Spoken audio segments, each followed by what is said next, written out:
entrando na aula 12 da leitura comentada do livro Teologia do Corpo para Iniciantes. Estamos ainda no capítulo 2, na página 52, e a proposta desta leitura comentada é mesmo ir devagar, tentando trazer alguns comentários, algumas colocações para além daquilo que está no livro. Então já quero aproveitar, se você tem dúvida de algum assunto que foi abordado em uma das aulas, pode deixar nos comentários, pode entrar em contato com a gente, porque queremos também fazer disso daqui um local onde possamos partilhar e aprendermos juntos acerca da teologia do corpo. Então pode deixar seu comentário e não se esqueça, desde agora já curte esse vídeo, se inscreva no canal, ative as notificações. Toda quarta-feira um pouquinho mais de teologia do corpo para iniciantes para você. Estávamos falando no último vídeo da experiência da solidão original e falamos daquele primeiro aspecto da solidão em que o homem, Adão, ainda uma referência à humanidade, se percebe pessoa, tem esta descoberta da sua personalidade, da sua liberdade, a partir de uma experiência que se dá sim no âmbito espiritual, mas que também se dá a partir da sua corporeidade, ao nomear os animais, ao trabalhar o solo, ao ter o contato com a árvore do conhecimento do bem e do mal. E hoje nós queremos falar do segundo aspecto da solidão original. Aqui na página 52, nós lemos o seguinte: em sua solidão, portanto, Adão já descobriu sua dupla vocação, o amor a Deus e o amor ao próximo. Ou seja, nesta experiência da solidão original, Adão se descobre pessoa e como pessoa chamado ao amor, mas um chamado ao amor que se dá em duas direções. Um chamado ao amor que se dá em direção a Deus e um chamado ao amor que se dá também em relação a outras pessoas. Adão descobre essa sua vocação a amar, mas ele descobre também a sua liberdade. E sendo livre, ele tem capacidade de responder ou não responder a este convite que o Senhor lhe faz a viver uma experiência de amor. Adão, na sua liberdade, pode aceitar ou pode não aceitar ser amado e amar de volta. Ser amado e amar aos outros porque é amado por Deus. Este aspecto da liberdade, nós já falamos no último vídeo, é extremamente importante para a caracterização do que é a pessoa humana, o que é o ser humano criado à imagem e semelhança de Deus. E aí, lá um pouquinho mais embaixo, ainda nesta página 52, o Christopher fala: algumas escolhas negam a nossa vocação ao amor. Isso aqui é importante, nós somos livres para escolher? Sim, nós somos livres para escolher, mas é preciso ter em mente que algumas escolhas que nós podemos fazer, elas negam a nossa vocação ao amor, e negando a nossa vocação ao amor, elas vão de encontro à nossa própria humanidade, elas contradizem a nossa própria essência de ser imagem e semelhança de Deus. Somos livres nas nossas escolhas, mas é preciso ter consciência de que algumas escolhas podem negar a nossa vocação ao amor e assim negar a nossa própria humanidade.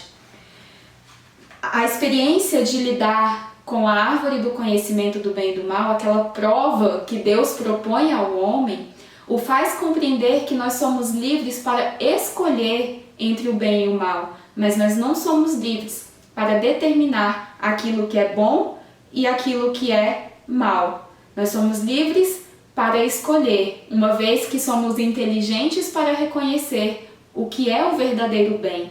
E como pessoas humanas somos criados para buscar aquilo que é bom e ao mesmo tempo rejeitar aquilo que é mal.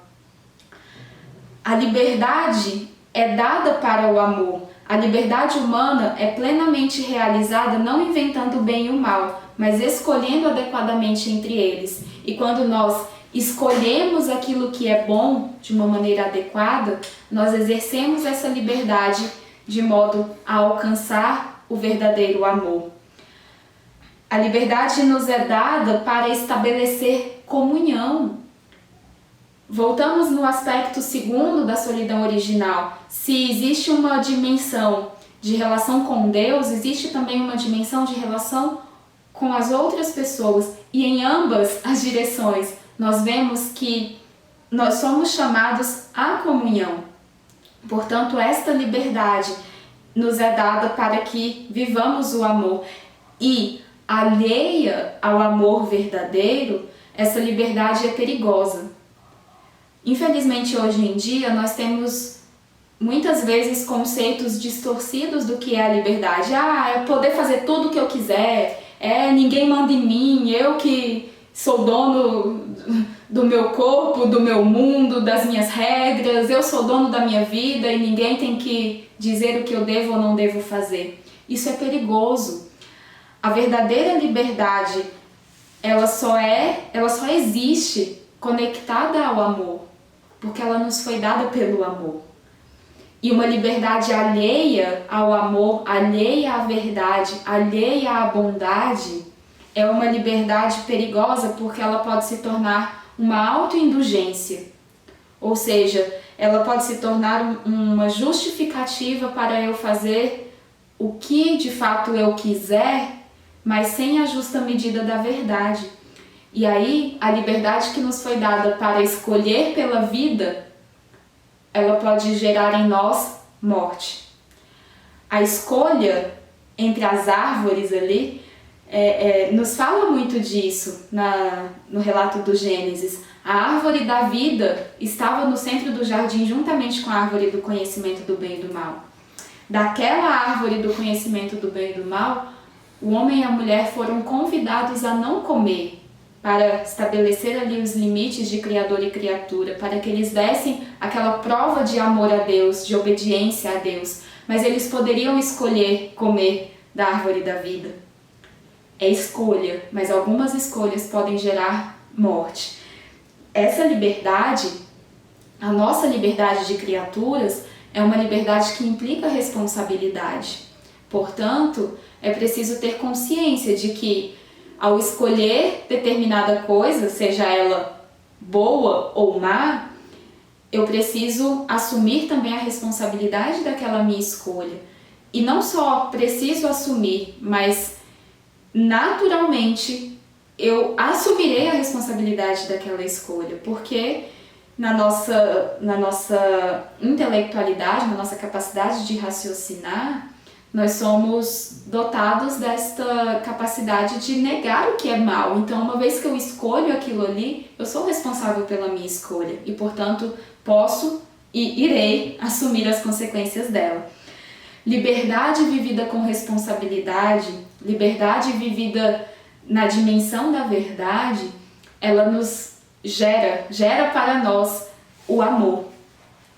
Portanto, a partir da experiência da solidão original e deste chamado à própria comunhão que surge no reconhecimento de se ser pessoa humana, nós entramos na segunda experiência original, que é a unidade. Estão lembrados do último vídeo? Solidão, unidade e nudez original. S-U-N. E nós falamos, para ficar mais fácil de lembrar, em inglês, S-U-N se lê sun. Este sol, a tradução sol, que ilumina a nossa inteligência e nos faz entender quem nós somos enquanto pessoas humanas, enquanto homens e mulheres criados pelo amor e criados para o amor. Ainda lá na página 51 do livro, nós lemos que um corpo inspirado não é somente um corpo, mas o corpo de alguém. Uma pessoa pode escolher o que fazer com o seu corpo, o simples pó não pode. Nós já lemos esta frase, mas quero repetir para lembrarmos que um corpo é sempre o corpo de alguém. E é este alguém que é chamado a entrar em comunhão. Dois corpos não podem entrar em comunhão sozinhos. É necessária a alma, é necessária essa realidade espiritual para que haja verdadeira comunhão. Os animais não entram em comunhão, os animais têm relações corporais, mas a comunhão é algo particular das pessoas, na sua integridade de corpo e alma. Adão, na experiência da solidão, ele se experimenta como um eu, ele se experimenta como alguém dotado de uma vida interior. E nessa interioridade, ele decide abrir-se ao outro, abrir-se ao dom, fazer-se dom e acolher o dom de outra pessoa para entrar em comunhão com ela. Na experiência da unidade original, que nós lemos lá em Gênesis 2:23, e aqui no livro nós estamos na página 53, para te localizar aí, após nomear os animais, Adão se sente só e logo em seguida Deus diz: não é bom que o homem esteja só, vou dar-lhe um auxiliar que lhe corresponda. Adão cai num sono profundo e desperta agora nesta duplicidade da experiência humana, do ser humano. Desperta agora a humanidade, desperta agora como masculino e feminino. E esta dupla unidade de masculino e feminino revela ainda o chamado à relação. E Adão exclama, assim que Eva é criada, Adão exclama: agora sim, esta sim, osso dos meus ossos e carne da minha carne. E São João Paulo II vai dizer de uma profundidade nesta exclamação. Ao dizer osso dos meus ossos e carne da minha carne, Adão reconhece naquela pessoa que está ali na sua frente a integridade, a totalidade. O osso remetendo àquilo que é forte, a carne remetendo àquilo que é fraco. E olha que interessante, nós podemos ver aqui, já aqui em Adão e Eva, uma linguagem esponsal. Para pensar, lembra do seu casamento ou de algum casamento que você já presenciou?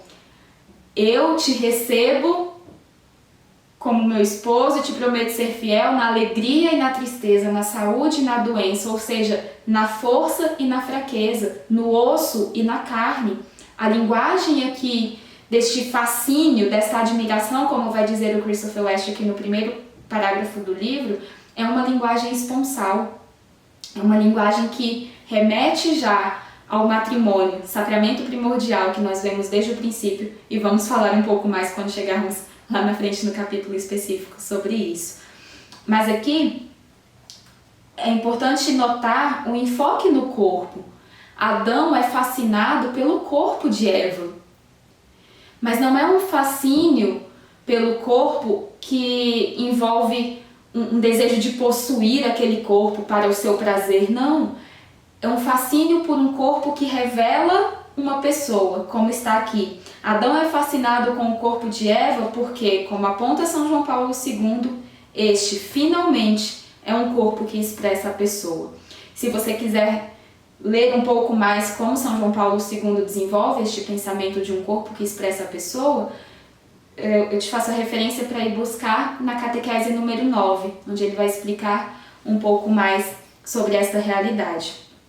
Os outros animais que Adão havia nomeado antes eram corpos, mas não eram pessoas. Eram matéria, mas não matéria intimamente, essencialmente unida ao espírito. Adão e Eva, ao reconhecer-se como pessoa, ao reconhecer ali diante de si uma outra pessoa, esta passagem quer dizer que homem e mulher têm a mesma humanidade, e tendo a mesma humanidade, têm a mesma dignidade. Como vai dizer o catecismo, ser homem e ser mulher são duas maneiras distintas, embora iguais em dignidade, de ser imagem do poder e da ternura de Deus. O masculino e o feminino expressam o poder e a ternura de Deus, cada um a seu modo, mas sem superioridade ou inferioridade, com a mesma dignidade de pessoa humana, chamados a ser filhos de Deus e a participar da vida divina. A unidade, portanto, a unidade original, ela sobrepõe e afirma a solidão original. Sobrepõe porque, vai dizer aqui o último parágrafo dessa página 53, sobrepõe porque na solidão o homem se experimentava sozinho em relação ao restante da criação. Mas agora na unidade ele tem uma companheira, uma auxiliar que lhe corresponda. Mas ao mesmo tempo, a unidade original afirma a solidão porque ela afirma aquela personalidade que foi descoberta na solidão original. Esta unidade é uma unidade que se dá entre pessoas humanas diferentes do restante da criação, chamadas ao amor. E para encerrarmos esta leitura, este trecho, este dia de hoje da leitura comentada, quero falar algo pouco polêmico, mas que é verdade. O amor, nós podemos entender aqui, é algo exclusivo das pessoas. Ah, mas o meu cachorrinho fica tão feliz quando eu chego em casa, abano o rabinho. O amor é exclusivo das pessoas.